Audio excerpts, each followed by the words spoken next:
उसे लगा कि मैं था धनवान, मुझे देखो कैसी मोटी कोई इज्जत नहीं है, लोग आजा इसको पत्नी सुंदर मिले है।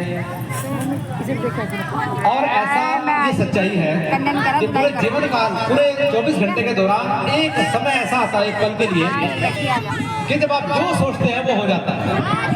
हुआ कभी आपके साथ ऐसा हुआ कभी आपके साथ? जो आपने सोचा वो हो गया। कई बार कहते हैं हम रास्ते में जा रहे हैं और आपने किसी को याद किया, वो सामने से आ रहा है, ऐसा अक्सर हो जाता है। तो उसने जैसा सोचा पिता परमात्मा ने तथास्तु कह दिया कि आपकी पत्नी बदल दें। उन्होंने कहा बदल दो, और पत्नी बदल गई। जब पत्नी बदली और उसकी आंखें खुली तो देखता तो क्या है कि वो कार से साइकिल पे आ गया। अब जब वो कार से साइकिल पे आया तो उसने कहा महाराज पत्नी बदलने के लिए कहा था, कार थोड़ी ना। कहने भाई उसके साथ कार थी, इसके साथ साइकिल है। तो जो भी सुख सुख हमारे साथ आता है वो कुछ ना कुछ अच्छाइयाँ भी लगती है।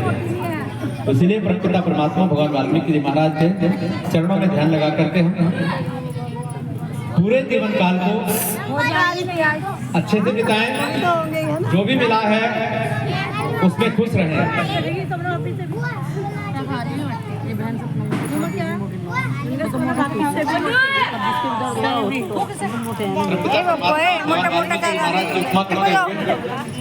क्या बेइज्जती कर रहे मोटे मोटे? आपको अच्छा लग रहा है जो मैं बोल रहा हूँ? अच्छा लग रहा है अंकल जी।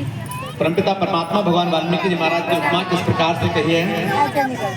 क्या लिखूं रूप शक्ति का जिसने रचा ये जहान, जीव्या संख्या से भी नहीं कर सकूं बखान। वह स्वच्छ निर्मल सूक्ष्म स्वरूप, क्या रंग रूप लिखूं उसका। सब गुण निधान गुण मगर किसी विधि गुण गान करूं उसका।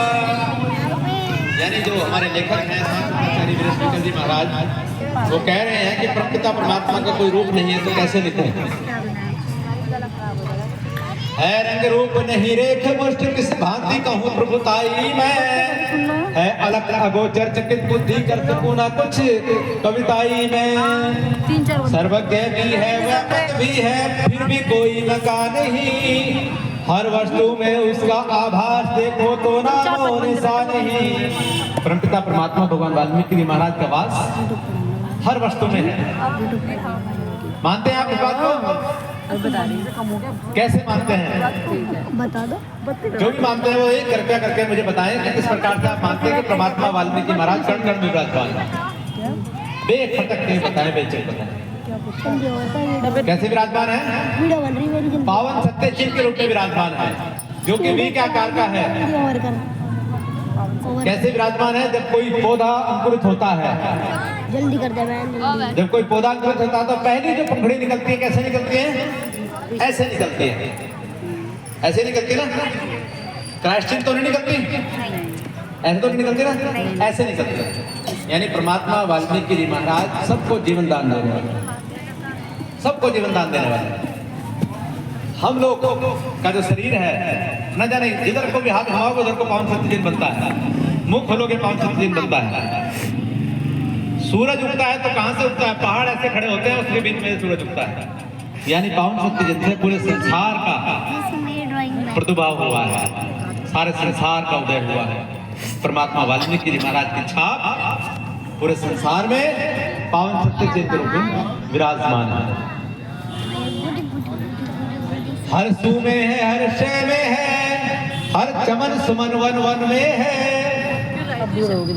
रवि शशि उड़गन गगन में है, तन मन में है, कण कण में है। वाल्मीकि गुरुदेव जी देव हो बुद्धि विशाल, प्राकृतिक संसार की रचना गाँव संभाल। फिर ध्यान इधर को ले आओ, सब भेद आया का खुल जाए। इस व्यथित हृदय का कपट मैल काई की तरह धुल जाए। यानी परमात्मा वाल्मीकि नाम के सुमरण करने से तन का मन का जो मैल है वो सब धुल जाता है। जैसे सुबह सुबह स्नान करते हैं ना, क्यों करते हैं स्नान? बनाना मुझे अपने शरीर को स्वच्छ करने के लिए, परंतु अंतरात्मा को स्वच्छ करने के लिए हम क्या करते हैं? कुछ करते हैं? क्या लगता है अंतरात्मा मैली नहीं होती? जब हमारे मन मस्तिष्क में दुख और चिंताएं आती हैं तो समझ लीजिए अंतरात्मा मैली हो रही है। तब देखें कि बहुत सारे लोग ऐसे हैं जो हमसे भी नीचे बैठे हैं। यानी हमें अगर 2 टाइम का खाना मिल रहा है तो बहुत सारे गरीब ऐसे हैं जिनको 1 टाइम का खाना मिलता है। बहुत से ऐसे हैं जिनको 1 टाइम का भी नहीं मिलता। कम से कम हमारा शरीर तो स्वस्थ है। क्या धन्यवाद देते हैं परमात्मा को कभी कि परमात्मा जी आपने हमें स्वस्थ शरीर दिया है, श्वास की प्रक्रिया ऑटोमेटिक चल रही है। कई बार आप भूल जाते हैं सांस लेने, लेकिन सांस तो नहीं आती, रुकती तो नहीं ना कभी। जब आप सो रहे होते तब भी रुकती। यानी कुदरत वाले ने ऐसा सिस्टम फिट किया है कि हमें जरूरत ही नहीं कुछ करने की, सब अपने आप हो रहा है।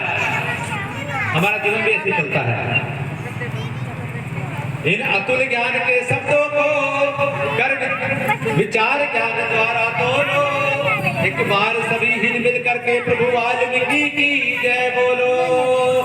जो बोले सो निर्भय, भगवान वाल्मीकि महाराज की जय। आदि धर्म प्रेमियों, आपके लिए अच्छी बात बताऊं, खुशी की बात। आपके मोहल्ले में मैं समझता हूँ लगभग 1,500 से 2,000 लोग होंगे ना, या ज्यादा होंगे इससे। परंतु आप भाग्यशाली हो कि आप परमात्मा के चरणों में बैठे। आपको परमपिता परमात्मा की सीम कृपा प्राप्त हुई, वो सौभाग्य मिला कि आपको सत्संग सुनने का अवसर। हालांकि सुन तो वो लोग भी रहे होंगे। एक सिस्टम बहुत अच्छा किया है हमारी जो मंदिर समिति के आयोजक हैं। सबका नाम मुझे लिख के दो, मैं सबका नाम बोलूंगा एक बार। सबका नाम लिख के दो मंदिर समिति के सभी आयोजक। उनके परिवार को भी धन्यवाद दूंगा क्योंकि उन्होंने उन्हें अवसर दिया, उन्हें इजाजत दी कि आप घर के काम छोड़ करके आप मंदिर समिति का काम देखिए, परमात्मा वाल्मीकि जी का काम देखिए और इसका आपको फल भी मिलेगा। कहते हैं हमारी माताओं बहनों के लिए एक विशेष कथा है। कहते हैं कि एक परमात्मा के भक्त, हमारी माँ बहन बेटी कुछ भी हो सकती है, एक महिला थी जो कि परमात्मा भगवान वाल्मीकि महाराज की भक्त थी। सुन रहे हो आप मेरी बात को? मेरी बात समझ रहे हो ना? एक हमारी माता बहन बेटी जैसे होती हैं तो वो भगवान वाल्मीकि महाराज की बहुत बड़ी भक्त थी। हर सत्संग में जाया करती थी, प्रचितावार अर्थात रविवार को व्रत रखती थी, पूर्णिमा के दिन प्रसाद करती थी, मंदिर में जाया करती थी, बड़ी भक्त थी। और उसका जो पति था वो बिल्कुल उसकी बात ही नहीं मानता था, सत्संग में भी नहीं जाता था।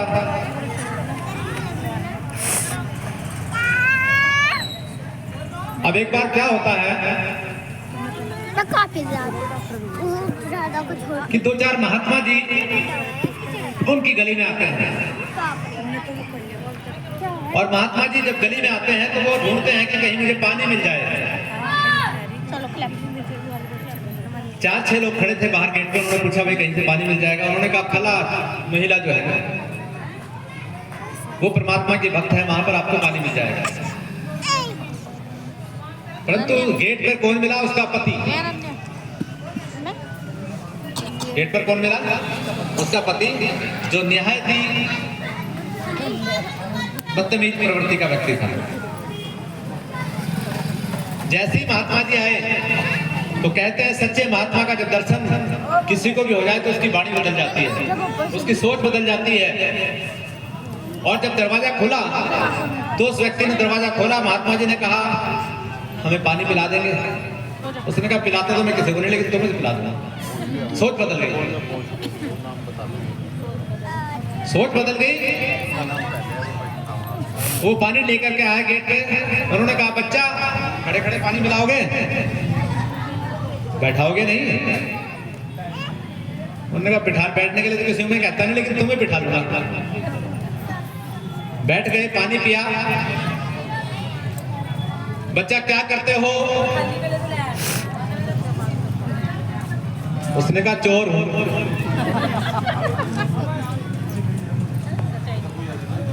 कह रहे कोई बात नहीं, जो भी हो अच्छे हो, लेकिन 4 बातें हमारी अपने मन में स्थापित कर दो। ऐसा नहीं हूं मैं। देखिए मेरा बताने का फर्ज है। संत ने कहा कि मेरा बताने का फर्ज है। अब संत किसी और के घर भी जा सकते थे, लेकिन उसी माँ बहन के पास पहुंचे कि जो परमात्मा की भक्त थी, क्योंकि उनकी शक्ति, उनकी जो आराधना, उनकी भक्ति का फल मिलने वाला था। ये बात मैं इसलिए बता रहा हूँ कि मात्र शक्ति जो प्रार्थना करती है, उनका जो आराधना करती है परमात्मा की, उसका फल पूरे परिवार को मिलता है। अब महात्मा जी ने कहा कि 4 बातें मेरी जो है अपने मन में बिठा लेना। क्या बिठाना? कि कभी झूठ मत बोलना, कि ठीक मानता तो किसी को हूं नहीं मैं, लेकिन आप बोल रहे हो कोई बात नहीं। कि कभी झूठ मत बोलना, जिसका नमक खाओ उसके साथ वफादारी करना, और अगर किसी व्यक्ति को आप गलत रास्ते में देखो, आपको लगे कि सच है और झूठा इसको फंसाया जा रहा है, तो उसका साथ देना। अब ये बातें महाराज ने बताई, संत महात्माओं ने बातें बताई और अपने रास्ते चल दिए। अब वो जो महाराज थे, जो मतलब जिनको बताया, वो चोरी काम करते थे, तो रात को चल दिए चोरी करने के लिए। कहां गए? राजा के दरबार में पहुंचे। रास्ते से सिपाहियों ने रोक लिया। कौन हो? ओ महाराज की बात याद आ गई, झूठ नहीं बोलना चाहिए। उसने कहा चोर हूं भाई, चोरी करने जा रहा हूं। अब सिपाही कहने लगा हमसे झूठ बोल रहे, हमसे झूठ बोल रहे हैं, जा राजा साहब से मिलने जा रहा होगा, चला जा रहा। और खुश हो गया कि महाराज की बात का तो फायदा हो गया। सच बोला तो मुझे रुकावट भी नहीं, मैं सीधे जाऊंगा दरबार में, चोरी करूंगा जो मर्जी। अब वहां जब अंदर पहुंचा, तो पहुंचने के बाद उसको भूख सता रही थी। उसने देखा वहां कुछ भोजन रखा था और उसने भोजन खा लिया। पहले माल समेट लिया, माल बाहर कर दिया, भूख लगी तो उसने भोजन खा लिया। अब याद आया कि महाराज ने कहा था कि जिसका नमक खाओ उसके साथ दगा मत करना। छोड़ दिया माल वहीं, वापस आ गया और घर पे आके सो गया। अगले दिन शोर मचा, राजा साहब के घर चोरी हुई है, जिसने भी करी हो वो आ जाए, वरना उसके जन बच्चे को कोल्हे में पिलवा दे। राजा साहब ने पूरी सेनाओं को कह दिया कि चोर को पकड़ के लाओ, वरना तुम्हारी खैर नहीं। अब राजा साहब की सेना अपने डर की वजह से एक बाहर घूमते लड़के को पकड़ लाई और पीट पाट के उससे कबूलवा दिया कि मैं चोर हूं, और उसे फांसी की सजा सुना दी गई। और जब फांसी की सजा सुना दी गई तो ये बात पूरी प्रजा में फैली कि आज उस व्यक्ति को सजा मिलेगी जिसने राजा साहब के घर चोरी की थी। अब वो व्यक्ति जो चोरी करने के लिए गया था, माल वही छोड़ के आ गया था, उसको तीसरी बात याद आ गई कि अगर कोई नाजायज परेशान हो रहा हो तो उसका साथ देना। राजा साहब के दरबार में गया। राजा साहब, ये व्यक्ति चोर नहीं है। कि फिर चोर कौन है? कि चोर मैं हूं। राजा साहब ने कहा तुझे पता है क्या सजा मिलेगी? कि जो भी मिले, लेकिन मैं अपने किए की सजा इसको नहीं देने देगा। कि पता फिर माल कहाँ है? उसने कहा फलाना जंगल में फलाना दीवार के पार पड़ा। माल बरामद कर दिया। अब देखिए उसकी अर्धांगिनी ने जो धार्मिक तपस्या की थी, पूजा प्रार्थना की थी, उसका फल मिलने का समय। राजा साहब ने कहा मुझे ऐसे ही ईमानदार व्यक्ति की जरूरत थी जो अपनी मौत की सजा सुनकर भी सच से परे नहीं हटा। इसको हम अपनी प्रजा का महामंत्री बनाते हैं। सबसे सर्वोच्च पद मिल गया। कैसे?